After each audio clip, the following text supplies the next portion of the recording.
What's up, everybody? Welcome to the GTHub podcast. I am your host, Penta, and today I'm joined by Forza R18 and Mikhail 24RD. So this is basically our first podcast that we're gonna do, hopefully on a weekly basis, which will revolve around pretty much racing in general that has happened over the weekend. So yeah, let's jump right in. So first topic, guys.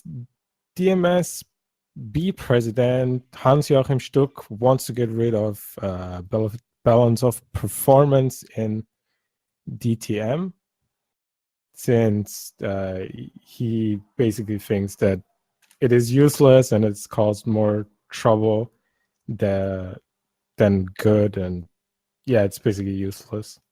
Which is, I don't know, I find kind of interesting because I hear a lot of people are like really against balance of performance. I don't know, what's your guys' stance on balance of performance in general? And, well, that's kind of vague, but all right. Well, I don't know. I mean, BOP is all right when it's properly, I guess, done. Because I mean, just look what WC did this year with their GT Pro BOP, because they did the algorithm thing, which I don't know. I wasn't sure it would work, but it seems to be working pretty all right today. I mean, this year. So the racing at Le Mans is 10 times better than it was last year. I mean, DTM this year is a disaster in general, so I'm sure. DTM's always a disaster in general, but that's just me. Well, I really don't like DTM. But it is, in my opinion, the worst it's ever been. Not that I, watched since it started, but it has definitely. I wasn't even aware there was BOP in DTM, so. Yeah, yes, it's like, it's kind of different than the normal BOP, I think, and just, yeah. I just found it interesting that that the president of the DMSB, which is, I'm very unprepared, I should have known what DMSB is, but it's like the RSO of the DTM world. I don't know. That they wanted to get. Oh, SRO, you mean? Yeah. What did I say? I said RSO. Oh, SRO. Sorry. Sorry. That they want to get rid of it. I found that fairly interesting, and that DTM basically said, no, we don't want to do that. But talking about DTM, you have brought up a topic earlier that is kind of interesting, and especially for the future of DTM. Yes, which is that the Mercedes-Benz will withdraw from DTM at the end of 2018 in order to focus on Season 6 of Formula E in 2019-2020. And it's very strange, but I guess it's not completely out of the blue, because they already had a Formula E entry postponed. I think they were supposed to do it this year, but then they had the option extended for Season 6. So it's not completely out of the blue, I suppose.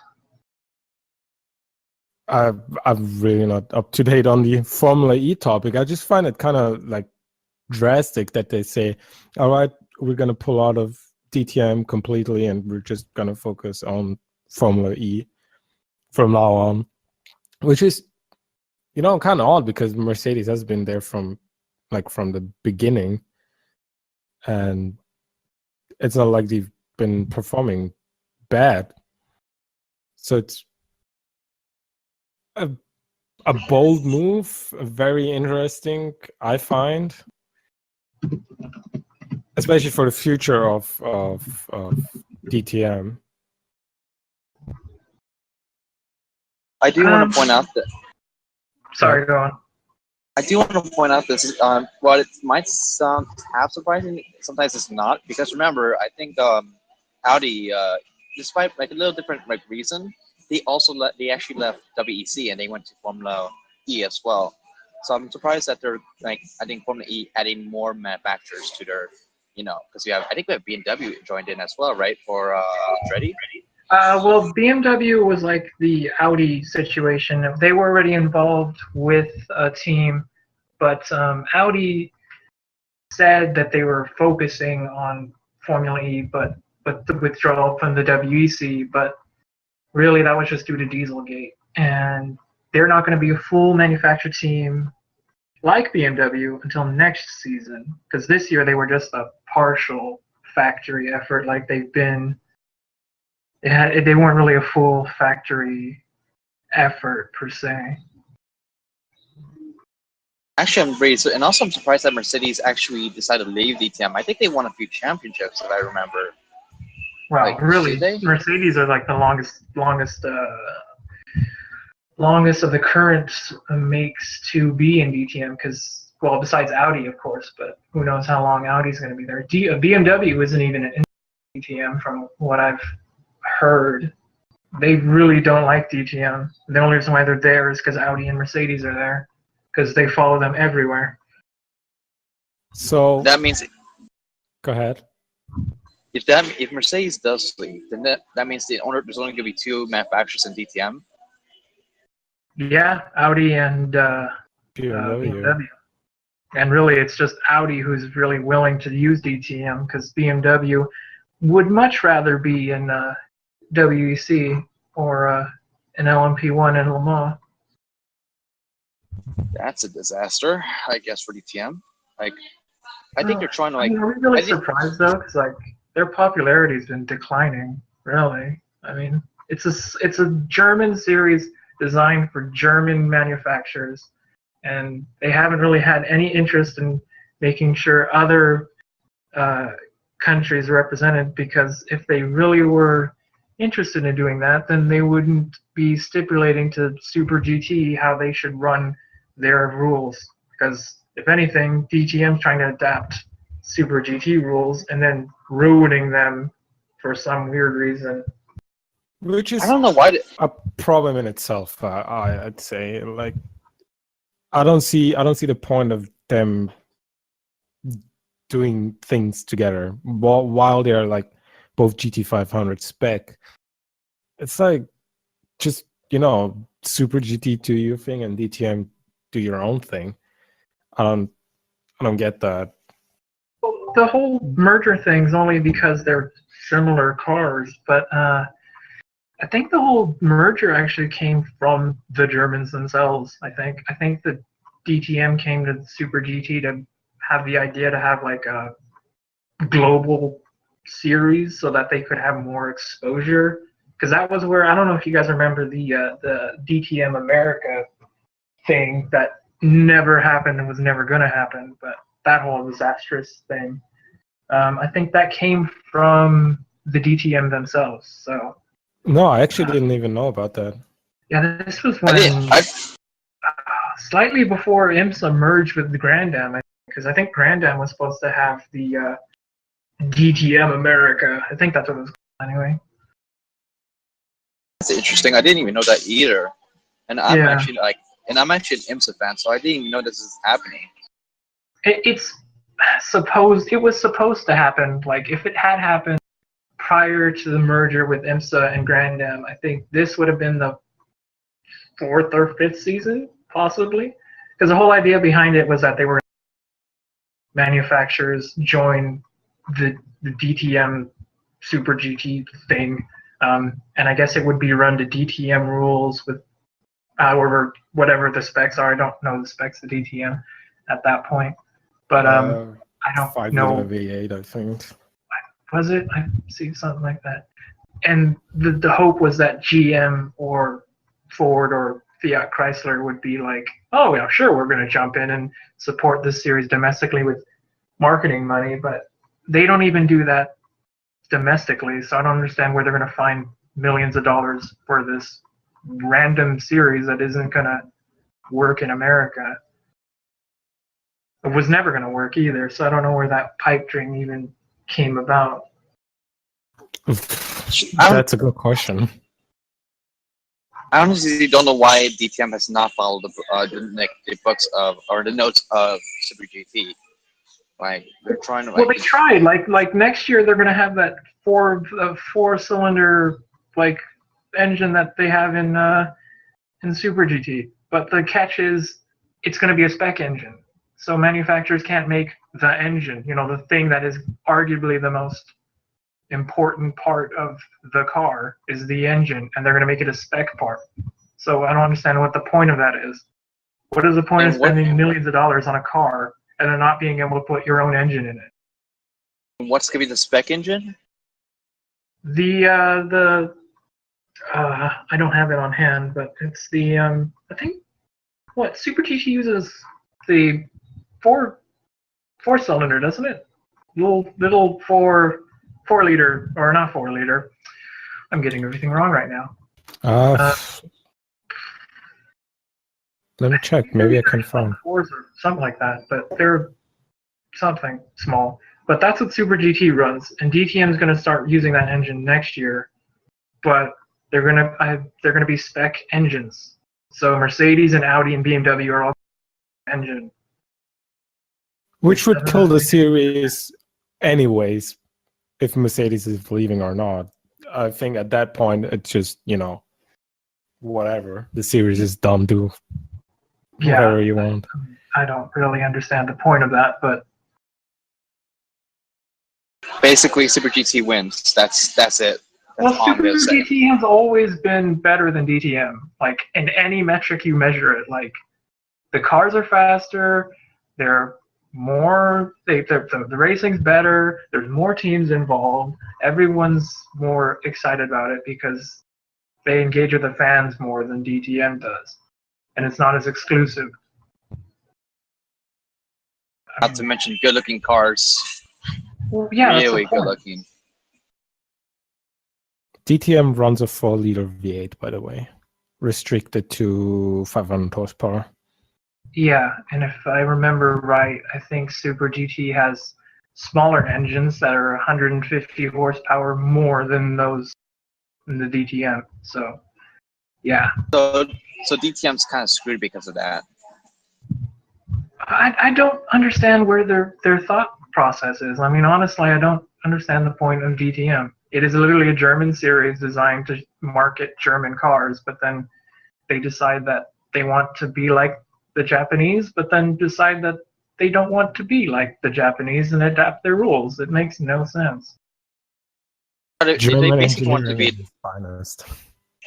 Yes, but I think they try to be. I think they just want to act like their own. I guess like their own kind of series, but they want to be like they need some help. I guess. Like, come on, you gotta at least do something. Like, you gotta at least merge it up and then make it better for you guys. But DTM has worked for like a long while, so I don't see their approach.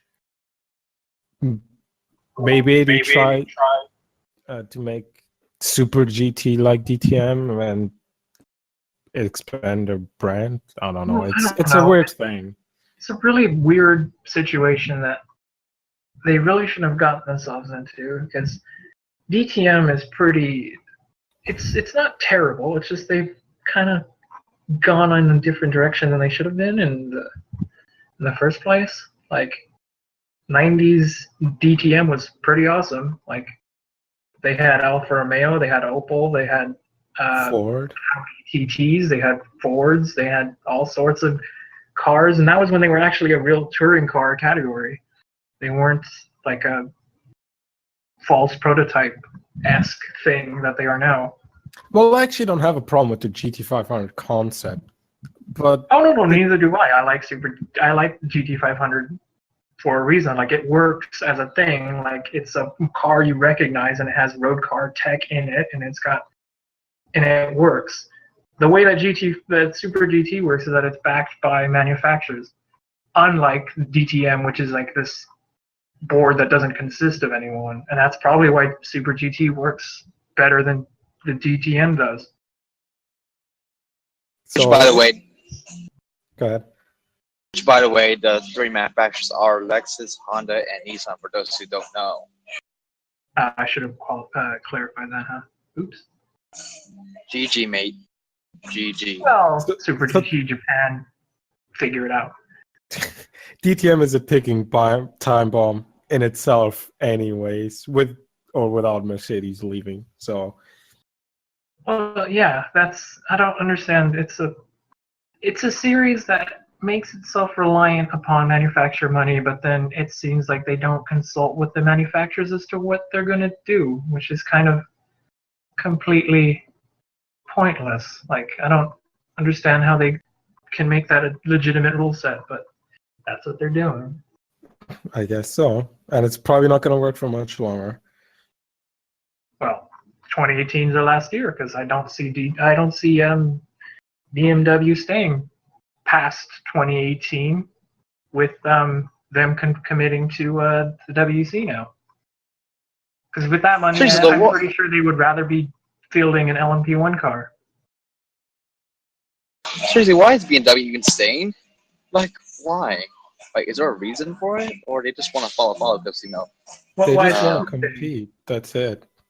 But they probably couldn't care less if it's in DTM or somewhere else. It's just that, you know, DTM is there and it's a decent fan base and recognition for them.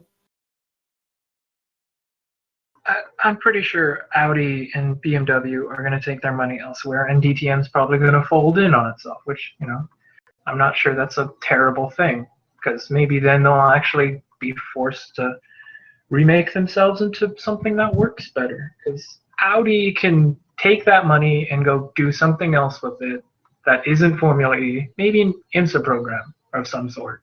And BMW can go race in ACO some more.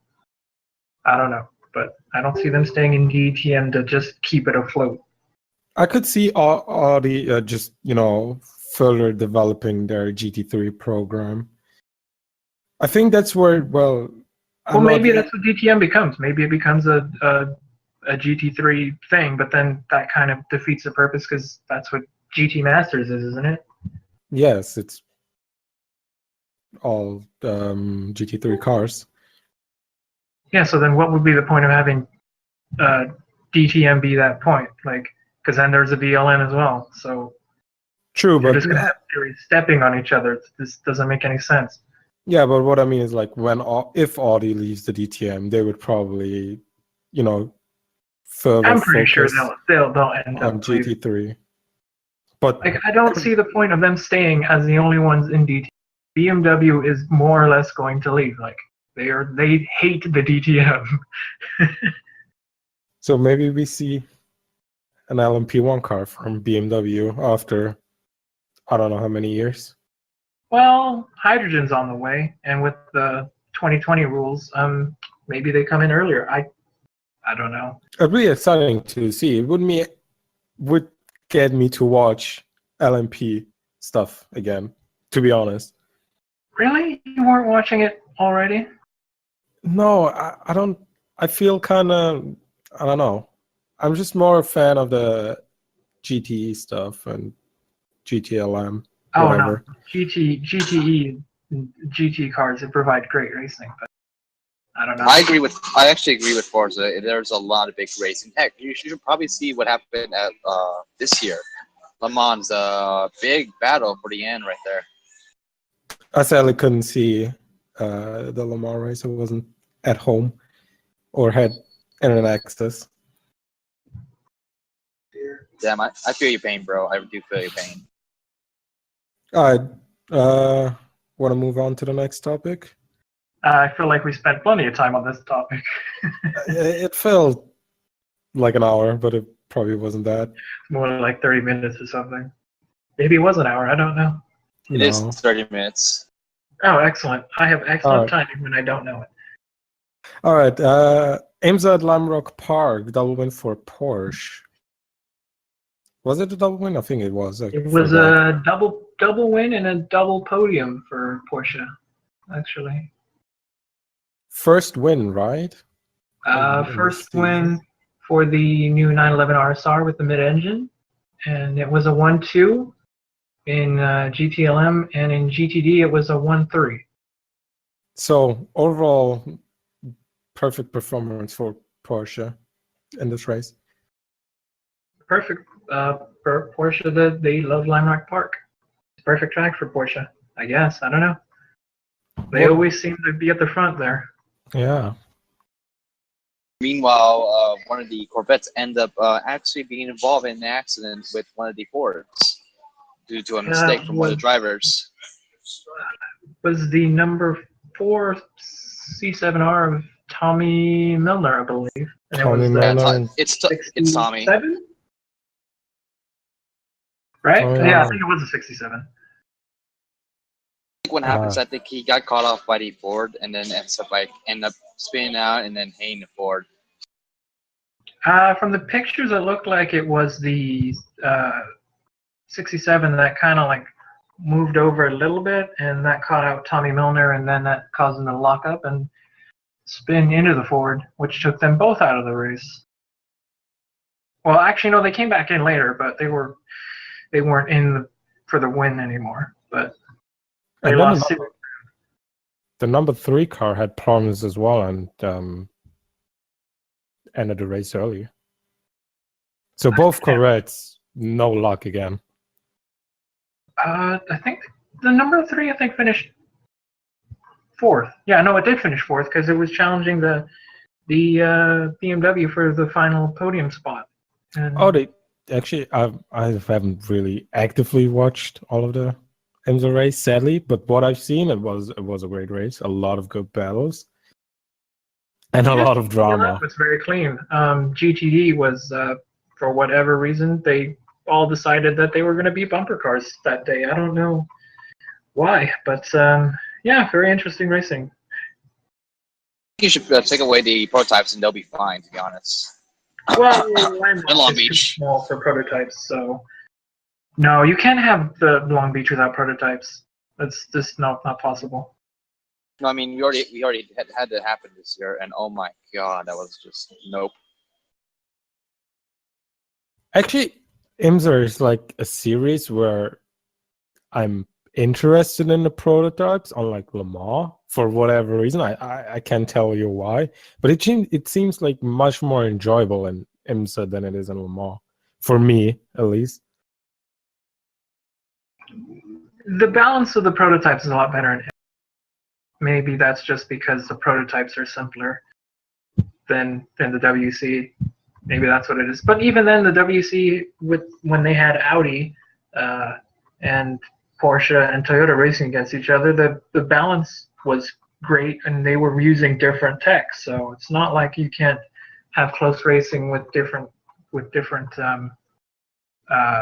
Manufacturers. Well, no, not manufacturers. Different ways of going about your racing. Oh yeah. So it's possible. It's just that I guess IMSA is more attainable because they have prototypes that have road car styling cues now with DPI. Maybe that's what it is. I don't know. It's just, yeah. But yeah, it was what I've seen from it. It was a great race. Sadly, I didn't get to see all of it fully. Like almost every IMSA race. I don't know. IMSA is just one of those series I always miss. Sadly, I always miss because unfortunate. IMSA's the best GT series out there. Like, actually, it is probably the best GT racing anywhere. Like, the GTLM field is just bonkers every weekend that they are racing. I mean, as long as you don't keep an eye on the prototypes, WTR, you'll probably be fine. Oh, well, they finally decided to implode upon themselves and actually make a championship, so that's nice of them. That's actually kind of true. I do remember. They actually screwed up twice, I think, before this weekend, which there's no prototypes, but still, yeah, they were they took themselves out twice, I think. Who? GTR. I just don't know. I mean, I think they don't. I Wayne think they Taylor wrecked. wasn't. They're in a prototype. They're not. They weren't racing this weekend. I know. I mean, that last 2 week before this race. Oh, They don't. you mean at motorsport? Okay, yeah. No, they definitely took themselves out there, especially when they were in for a win. Oh, they not only took themselves out of Watkins Glen with the Corvette, but they also like wrecked at the. I mean, not took it out, but they wrecked themselves at the first lap of the Watkins Glen race. Yeah, I think they have a flat tire. That was them hitting. I think another prototype. I think they hit the 52 Ligier and at Watkins Glen. So yeah. Yeah, it was them. So that's why they ended up paying. They got flat and they hit the wall, causing them to But still, Cadillac have won even with them failing. But even though, actually looking at it, the JDC Miller guys should have 2 wins because they should have won at Watkins Glen and at Mosport because they're quick. So they have the balance right.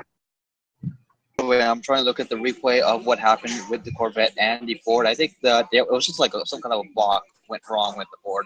Yeah, it was a slight block by, I think it was Ryan Briscoe in the Ford, I think. And then because of that, Tommy was just like swerving around and ended up hitting the Ford. Like it doesn't even matter by that point. No, it was just a slight mistake, and then he just took him out, which is a shame because they were running well. But I think they're still leading the points even with that accident. Oh no, it's the 3 that's leading. I think. I don't have the points. Corvette's probably gonna win the championship, even though they have so much bad luck. Like so much. Well, you say that, but I think the BMW is coming on strong at the right point. I wouldn't count them out. I'll be happy if BMW wins the championship because they had not. They're like a little bit quiet, I would say. Well, they finally hit their stride because they have the BOP right. So bringing it back to BOP again. But yeah, they have the help that they need because the M6 is a big, burly thing and it needs help sometimes. So with the right BOP, they are quick. I mean, basically, BOP affects every series. There's IMSA, DTM, Super GT. I mean, as long as you do, like, I hadn't said this yet when you were talking about the BOP thing, but I think I agree with what Forza said. I think it just needed to be, you had to do it right, so that way you have more competition with all the other manufacturers. Because remember, some cars will be light, some cars will be heavy, some will sandbag Ford. But in some, they'll do well, but then they'll in qualifying, yet they'll be accidentally put back because they're the fastest. And while they want to sandbag, it's weird. BOP is just weird. It's in a way. A difficult thing in general, I think. Not to mention you could cheat it as well. Yeah, there's like a lot of stuff to factor in, and I wouldn't want to do that job. Well, that's why I think the WEC is smart with their things. They looked at what happened at Le Mans, and I think last year there was 11 BOP changes, and there's 8 races last year. So yeah, that was just awful. I mean, there was 3 BOP changes at Le Mans. So yeah. It just depends how they do it. I mean, automating the process is smart. Then there's not someone rallying to have some sort of advantage that they can't justify, because then you just have your cars running flat out all the time to have the balance right. That's why I think IMSA has their balancing performance right, because they have a rule where if you are caught sandbagging, that you serve penalties for it, and that seems to be working. I think Mazda. Several times Mazda this year and last year has been served with penalties for boost spikes during the race that they have no control over, but it's to make sure that they're not cheating the BOP system. So it seems to be working. It's just you have to sadly deal with BOP all the time now if you want varied cars racing each other. And that's pretty much the normal way of life regarding, as a racing GT fan, because you'll see BOP there, BOP there, every series of thing. Well, you can't have a modern series without BOP, man. It's the only way it works. Yeah, It's either having one team win or all having the same engine or BOP. And I take BOP over that because I like the diversity in like engines and manufacturers and whatever.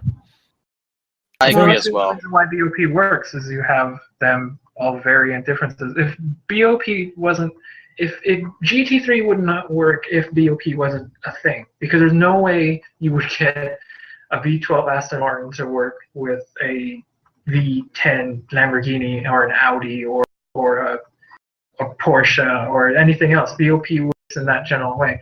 The only thing that bothers me about BOP is that it's in formulas where BOP shouldn't exist because by technical rules it should just be the best car wins. But I guess if you're going to have GT cars running together closely, you got to have some form of BOP in it.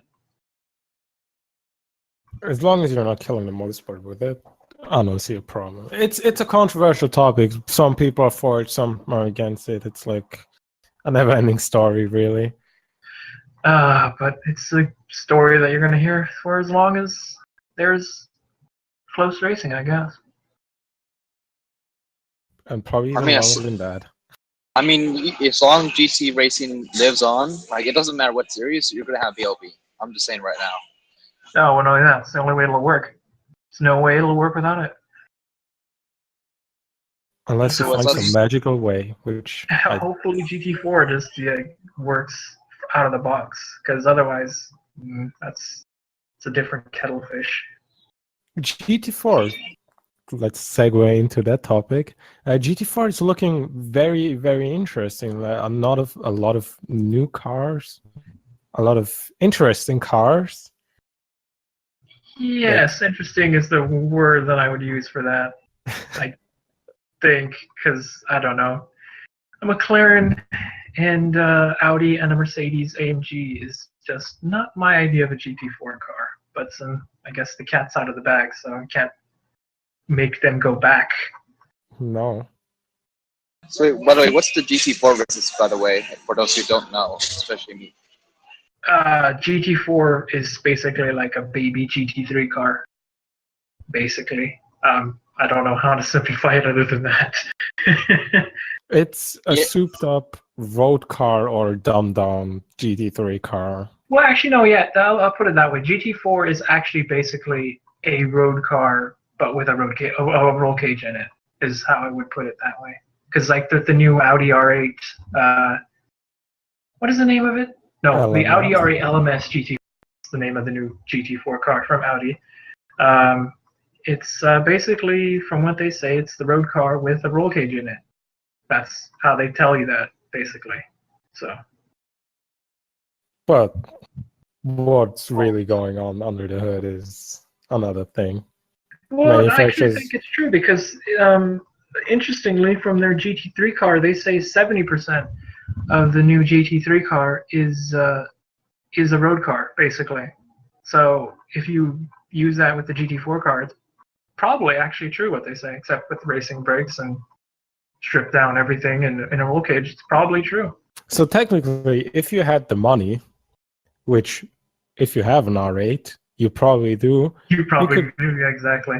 You could have your own GT4 R8 with a lot of money.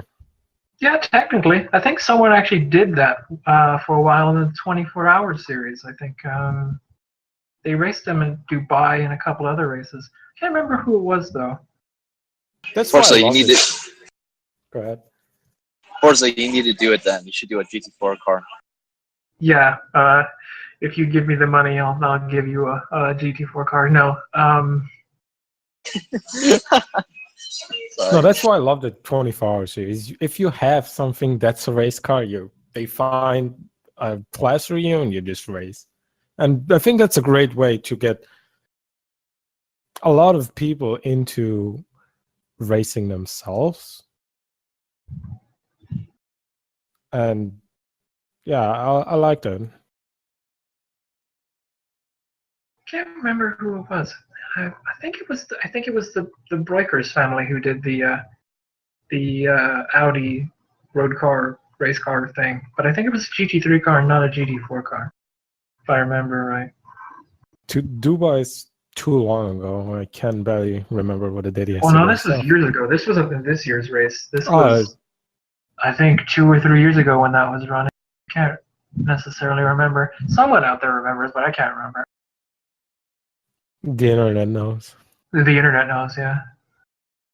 Someone out there is going to hear it and go, "Oh, I know exactly what he's talking." But I can't remember. Yeah, I'm excited for GT4 though. I know GT4 is really exciting. It's just I think that they have to really quickly decide what is a GT4 car and what isn't a GT4. A McLaren with a carbon fiber chassis is, I don't know, I think they said it's like 320,000 for a GT4 car from McLaren, I think. Something like that. But You're risking I don't know, that seems really expensive for what's supposed to be a introduction to GT racing, but they have to make sure that the FIA has to make sure they make sure what a GT4 car is, because I think ideally a GT4 spec car would be like the Aston Martin Vantage or the McLaren, not the McLaren, the new Mustang and the new Camaro. Those are ideal GT4 cars because they're basic sports cars that without much fiddling can do the job. But I'm not sure that an Audi or a Mercedes AMG, that's the one I'm forgetting, is the one that fits that bill properly, because I'm just not sure that works price-wise. I don't. Not even price-wise. It just, I don't know. They feel out of place, in my opinion. Well, the brands aren't necessarily out of place. I think it's more of the cars they decided to use. And I think once the McLaren got in and did the GT4 thing, Audi had to look at it and say, well, we were going to look at the TT, but then they being McLaren, they have a 570S. So they went, well, why don't we just use the R8, but a lower spec version of the R8? And that's what they'll do. And then Mercedes said, oh, well, so we'll have to follow Audi and do that. Because BMW has the right thing. They have the M4, which is probably a good starting point for a new GT4 base. Like if you're going to base what a GT4 car should be, the M4 actually probably fits that bill really good. I think it does, yeah. And so does the Camaro and the Mustang. Exactly. They look like, if you were to ask someone what they would think a GT4 car would be, they would say a lower spec GT3 car. They would probably pick the M4 or the Camaro or the Mustang out of a hat. So they seem like they work perfectly fine. Like, I have no problem with Mercedes or Audi being in it. They just need to, I don't know, if they were forced to do it, just pick a different model that fits better. Like maybe the RS5, or for Audi's case, or maybe Mercedes does a C class or something, or an E class or something. I don't know which fits that one better, but an R8 and a GT3. Actually, no, I think that the GT4 Mercedes is based off of the GTR, which road is car. Their best car right now. Exactly. Which doesn't seem, for me, it doesn't seem right. No, it's not right at all, but that's the road car that they're basing it off of. And even their GT3 car isn't even like the GTR. It's, if anything, the GTR is probably better than their GT3 car if it was a road car, which is kind of bizarre in itself. And that, as of GT4, it doesn't fit. It's a weird choice. I can see why they did it, but it's all marketing. That's why they did it. But it's just kind of, if you take a step back and look at the cars that are coming, the new crop of GT4 cars, it's kind of just, I don't know, you kind of scratch your head and go, really? That's acceptable for an entry-level race car? Like, really? That's where we're going? I don't know, it's interesting. We just have to wait and see how it turns out, I guess. I mean, it's really exciting. Like IMSA, they're the Continental Time series is going to be rejuvenated. It has been rejuvenated by it, actually. I think, in fact, Turner Motorsport, the BMW guys, they're running when it debuted at Watkins Glen, I think they put it in 4 BMW M4 GT4s. So, yeah, that just tells you their commitment. Speaking of that weekend at Lime Rock, as it always is. I don't know if you guys saw that or not. I have not. I might have, but probably not. Probably the best race of the weekend, actually, because the Conti guys never fail to impress with their racing. It's so much Can I say racing. something? Go ahead. It's hard. Actually, I want to point out. So, I can actually switch the topic. That's probably some of you guys would probably know. Super GT at Sugo. I've seen some of it, but as I told you guys earlier, I fell asleep because it was, I don't know, 8 a.m. It was just not a proper time zone or time permitting thing. Yeah, I know what you mean. No, But I you watched like it, Forza, sleeping right? at 8 a.m. You watched it, Forza, by the way? Do you seen the race yourself? Which race? Super GT. Oh, Super GT. Yeah. That was really close racing. What did you think of it? For me, it's really interesting because at the start, like at the end of like lap 1, it actually escalated because you have one of the NSX cars like lost their I think their engine cover, like at the front stretch. Oh yeah, like, yeah, that was the one of the Hondas. Can't remember which one, but yeah, that mechanic didn't put the engine cover on right, and it just blew off on the straight. Luckily, no one hit it though somehow. I don't know how that happened. It actually became like an NSX race truck by just taking out the engine cover. NSX engine test bed. Yeah, like please bring it to the United States. That'd be awesome. It could be all trucks. Like no one would notice. Well, there's an idea. There's like an NSX engine in it. As well, I mean, there's been a lot of like first of all, there's rain at Sugo. It's rainy.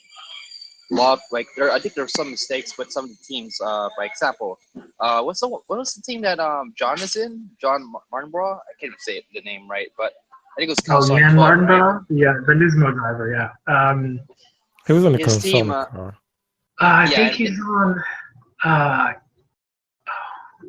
He was on the blue car. That's what I know. Yeah, Calsonic. the blue car. I think it was a Calsonic GTR. The Calsonic GTR has a problem at the start because they put the wrong tires. They put in slicks instead of the wets, and it was raining.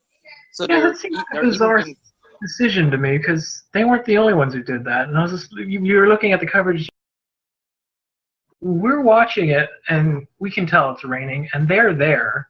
But bizarrely, they put slicks on a wet, raining track, which kind of didn't really make any sense to me. But I'm not the strategist, so.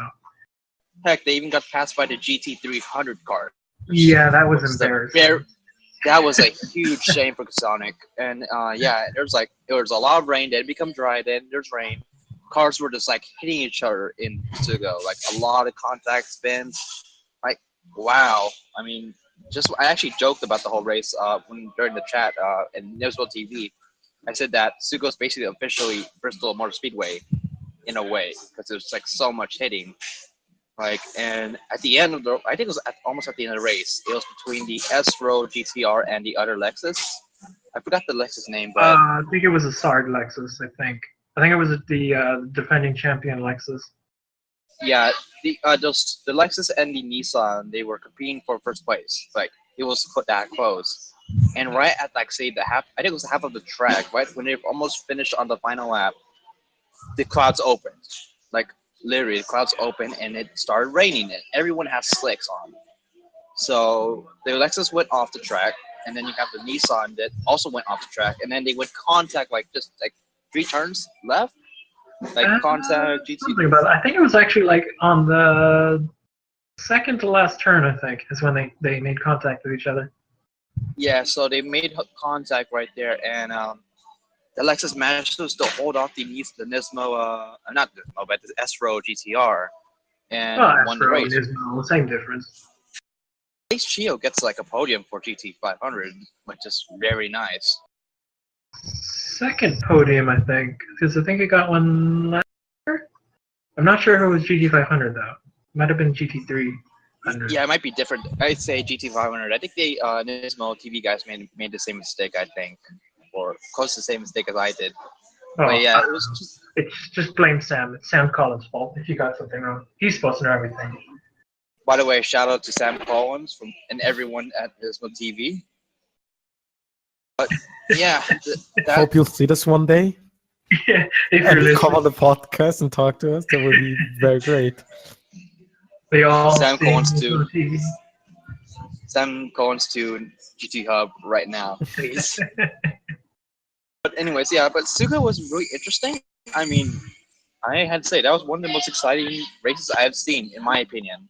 Like, it's like never fails to impress me, and I can't wait for some of these cars race at Fiji, and also I think there's 2 cars that are from Super GT that are planning to go for the the Spa 24. Yeah, well, 2 that I know. Where do you 2 get that I know. 2? I thought there was 1. I think there's the obviously there's the Nismo guys who have like their own GTR, I guess, with some of the the drivers from all the Super GTR cars. They're like all together, and then you have the one car which everyone. Oh, okay. No, I see where you're getting the numbers from. No, it's the. And then you have this one car which everyone here's the funny part. This is the car that everyone talks about in one of the few cars that besides the Nismos that had a lot of attention, and it's the Good Smile Racing AMG, also known as the Hatsune Miku AMG car. And you're actually going to be racing in Spa as well, which is a surprise. Because I think I remember seeing them only race in Japan. Weren't they at Spa last year as well? I don't think so. I think this is maybe they did, but I think they. No, I think this is the first year that they're at Spa. I think this is the first year they're outside of Japan. That team, I think.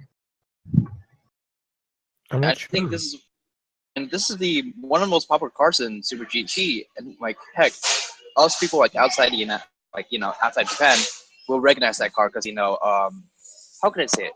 Anime, I just don't know how to explain it really. Everyone just likes that car because of how I don't know. What do you think of Forza?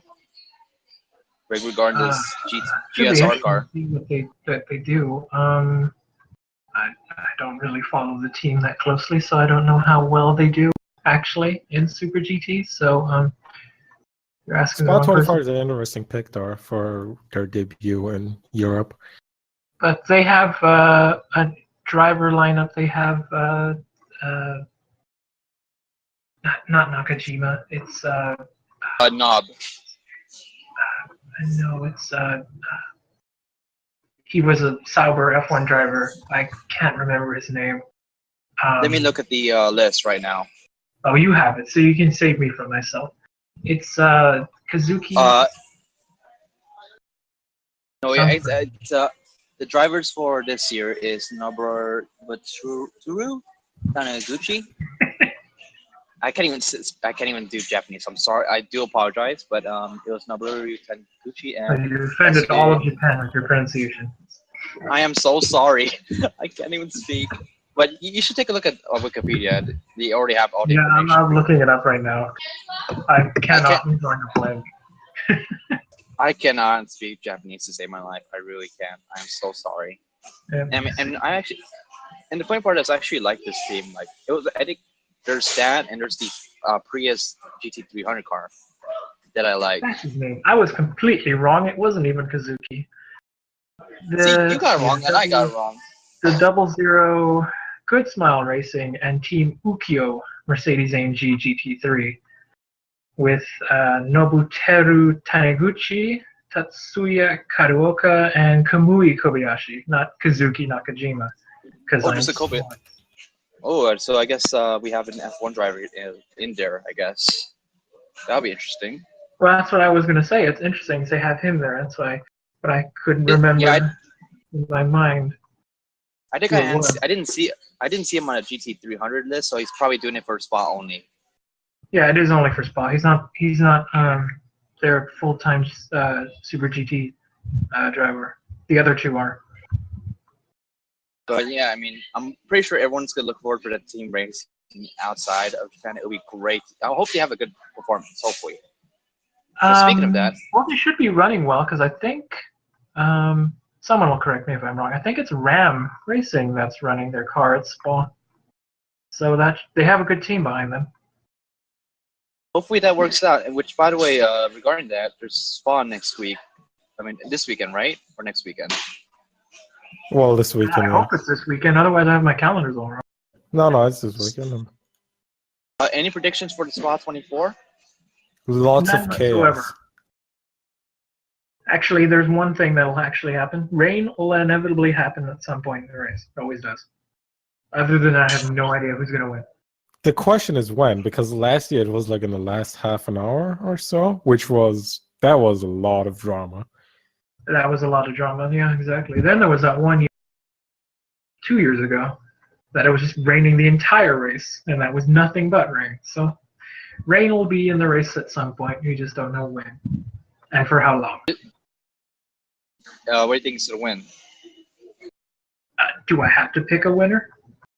I mean, it doesn't matter, really. You just pick a car. I mean, I already picked my cars. I have no idea. I'm sure probably Mizuno will be in there at some point, especially if they have Chio in their lineup, which they do. So maybe they'll win. I don't know. I kind of hope that the Emil Fry Jaguars run pretty well. So they need some. I'll be following the. I'll probably be cheering for the Goodsma Racing team and the Nismo team. Hopefully, those two did really well for sure. I don't know about everyone else, but hopefully they do. They all have a good race for sure. If you're all listening, drivers, teams, everyone, hope you all had a good race. And I mean, I'm pretty much sure this is my first time watching the Spot 24, so it's gonna be pretty interesting. Well, obviously coming from Austria, I'm hoping that the Grass Racing team does well. But yeah, their luck isn't that great. But there's hope. So yeah, next week we will see. I'm very excited for that. Actually, Spa is always a very great race. Always lots of stuff happening.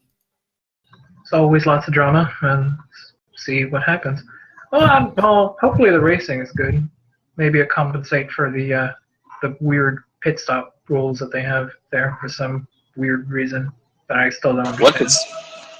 What pit stop rules? It's the mandatory stops that they have, and they have a set time. It's too complicated to explain. GG. Because I don't think it's the same season-long rules in Blancpain, or maybe it is. Can't remember. I don't know. It shouldn't be different, but I can't remember. Yeah, see, exactly. I can't remember. All I know is that they have the mandatory pit stop rules for the Spa 24 hours. So it should be interesting to see how that affects the outcomes there. Let's hope we don't get hour-long full cross yellows like last year with the barrier repair after Eau Rouge. Yeah, that's something to look out for too as well. Well, you said mandatory pit stops, right? Yeah, yes. There was stops for once throughout the race. Everyone has to change the brakes, and then there's like another mandatory stop for something. I think you're right. I think before the 12-hour mark, you have to change your brake once or something like that. Maybe that's what I'm thinking of. I cannot remember what it is. But even so, that's a very strange rule. Do you know what that reminds me of? Stage racing for NASCAR. Actually, NASCAR also had their race, but I know it's God, not please don't bring it up. I mean, I know that NASCAR is not a GT racing, but for one weekend, it actually did happen. The 6 hours of Indianapolis, aka the unofficial 6 hours of Indianapolis. Yeah, I mean, I know that Penta did not see it, but I end up seeing some of the highlights, and oh dear. You saved yourself from the really strange embarrassment that was the Indianapolis race. And I know some people like it, but I don't know. Indianapolis and NASCAR are just I don't know. They're a strange combination that does not work ever. Like the funny thing about it is that the last few years, that race was like always a follow the leader kind of thing. But for some reason, due to like I think weather and red flags and everything, it didn't happen. In fact, some of the favorites, including Kyle Busch, end up having involved in an accident. Well, Kyle Busch was winning and leading and probably should have won, but was taken out by I think it was Truex Jr. I think, who was one of the Joe Gibbs cars. I think. Yeah, it's Martin Truex Jr. stage winner to you. Oh, stage winner. I'm sorry, forgot that detail. I mean, he has won like a few of the races, so I mean the stages that stages. The stages aren't races. They treat them like races, but they're not races. Aren't. It's just a total like it's just a dumb thing. I hate stage racing. I actually hate stages. I don't understand why they're there. I honestly don't understand the purpose of them. I guess we'll probably move away from that garbage of a topic. I'm sorry. I'm just add that out, but I just want to add that out. But here's the thing. Just edit that whole part out of the thing. Doesn't need to go on. Stage racing is very weird, though. I don't know. America. No, not America. Just NASCAR. I want to put that on the record. Fine. IndyCar's good. IndyCar's good. Everything else about our racing is fine. IMSA's good. IndyCar is fine. There's not any convoluted nonsense that's put in for no reason at all. It's just NASCAR. That's what's wrong. NASCAR, the DTM of America. Basically. That's perfect. There you go. Except NASCAR will survive and DTM won't. For some reason. Like for some odd reason. That's why. I mean, no crap. I mean, unless Dale Earnhardt retire. Oh, wait. He's going to. Well, this actually funny you mentioned him. He actually just signed a TV deal today. Wait, what? Yeah, he's going to be part of NBC's NASCAR coverage. Oh, so basically like Jeff Gordon did with Fox. Exactly, except they have him on NBC, which actually isn't that terrible of a thing. They just have terrible racing. I mean, NBC coverage is actually fine, to be honest. The Fox coverage is terrible, if only because it has the Waltrips on it. If they got rid of the two Waltrip brothers, then it would be perfectly watchable. Not to mention Jeff Gordon saying, "Look at this! Look at this!"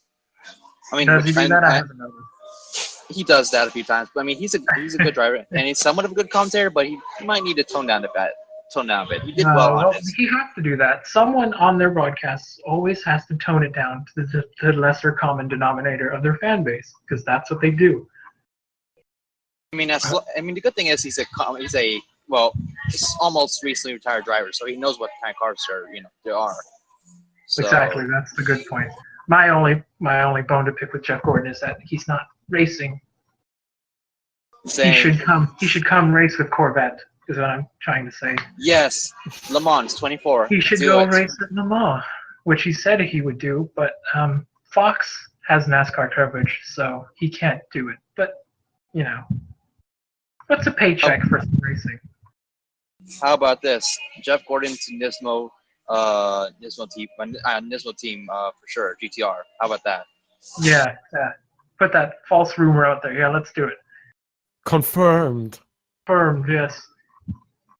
Put him to Super GT. That'd be all great. Well, Jensen Button's actually doing Super GT at Suzuka. Yeah, good point actually. But he's close to Honda though, so. Well, you are just segueing into popular drivers doing things that you wouldn't expect them to be doing. But then again, Jensen Button's not unexpected because he loves Japan, so. I would not be surprised. But anyways, before we end this podcast, we had to look forward for the races this next weekend. We already said Spa, but what else? Is there anything other than Spa, really? I mean, F1, which is whatever. Is there an F1 right? Oh, that's right, the Hungarian Grand Prix. Okay, you're right. Just completely forgot. There's an IndyCar race as well. IndyCar's from Mid-Ohio, so that's worth a watch. I think Pirelli will challenge from Mid-Ohio as well, but that's if you can manage to watch that. This week is Formula One, Formula E, PWC, and 24 Hours of Spa. Formula E, is it? This weekend? Wait, you said Formula E this weekend, but I think they're doing it in Montreal, I think. Oh, that's right, the doubleheader in Montreal. Yes, that's right. And it'll be the last race of I think the last 2 races of the season. Yeah, last 2 races of the season, in which Sebastian Buemi will win the title. Unless he gets hit by Degrassi again. Again. I would not be surprised. I would not be surprised if there's going to be a huge wreck between the 2 championship contenders. I will laugh, though. There's no way that Sebastian Buemi does not win the Formula E title. There's no way. I mean, Renault is going to win the team's championship and the manufacturer's championship, and Buemi will win the title. There's just no way. I mean, to point out, Buemi did miss 2 races, I think. He was yeah, but he missed 2 races, and he still has the point lead. That's my point. But it's going to be between... How dominant maybe, he is. We'll see, though. If he ends up screwing up or gets wrecked by Degrassi, which I would not be surprised, there's going to be a lot of trouble. There will be a lot of trouble. Renault's going to win everything. Just pencil it in. Actually, don't even pencil it in. Put it in a permanent marker. That's just going to happen. Oh boy, this is gonna be an interesting weekend, and we have a lot of racings. We look forward to talk to you next week. So, no, and hopefully, I get things. I hope we're all prepared for it because it's first episode, right? First episode already an hour. Next weekend is probably gonna be 2. I would not be damn surprised. God. So if we ramble at this rate, it'll probably be more than 2. Well, with the 24 hours, you never know how long it could be. Well, there's only 3 of us, so there'll probably need to be more just to cover spot race. Hey, maybe there are more people. Probably gonna be like 10 people in the for sure in the podcast. I would predict. Oh, that'll be fun. Have 10 people just randomly cutting in and out. Yeah. Oh, that'll be bad to be honest. I mean, we should do it. That'll be fun. That'll be imminent amount of fun. Just everyone talking over each other. All right, real quick before we end this, I have one more topic, which is ADAC GT Masters, which probably none of you have seen. Oh, that's just you, because I've never seen any of it. Except me. You can explain. Explain to us what happened, basically. Yeah, explain what happened to us that didn't watch.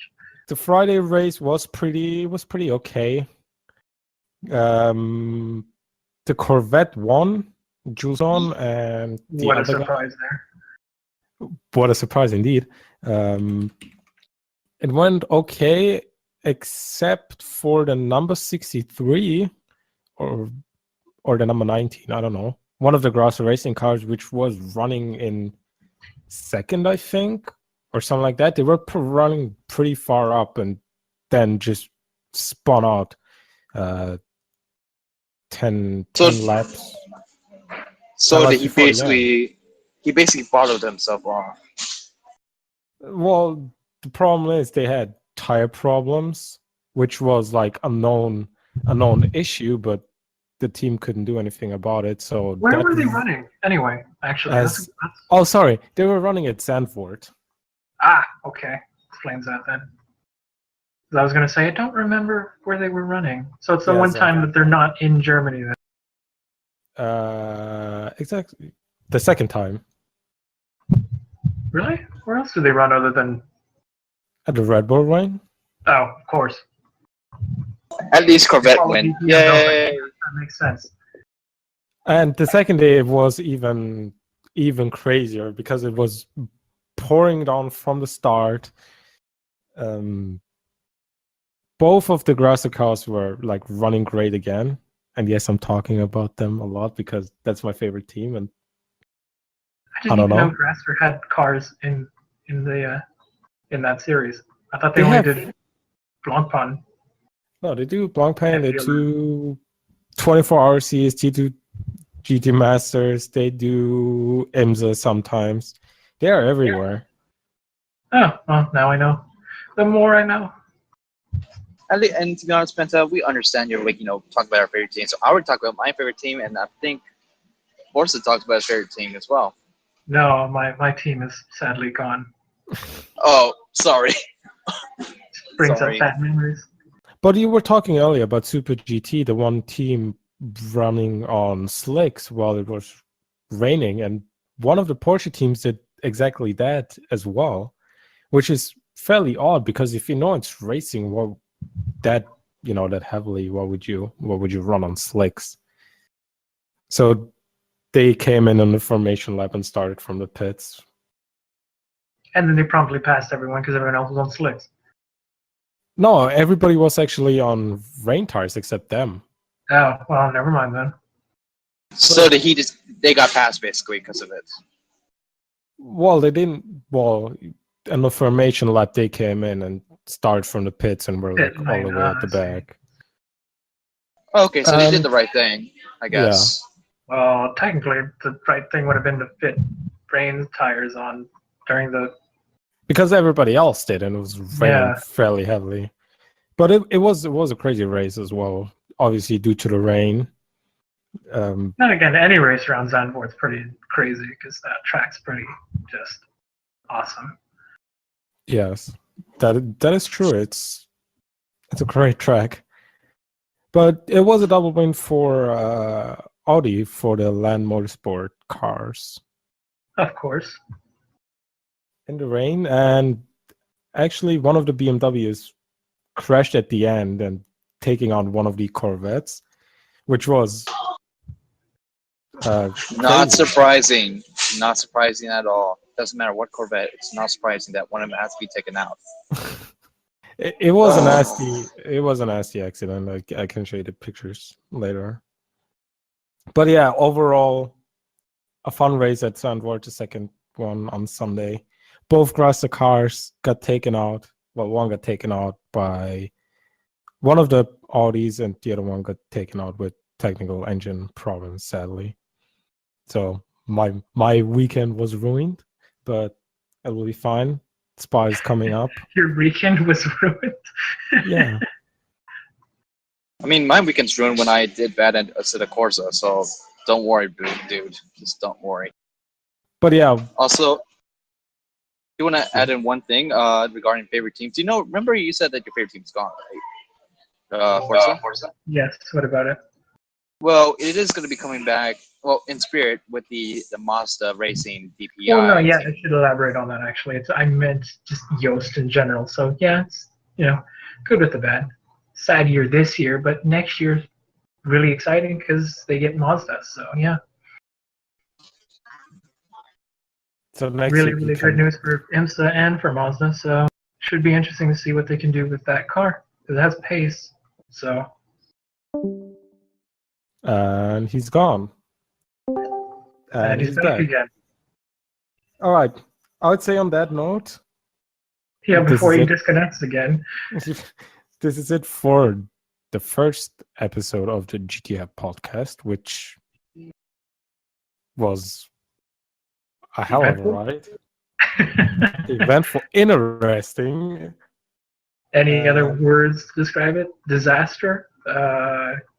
See, I didn't want to say disaster, but something like that, yes. Sure.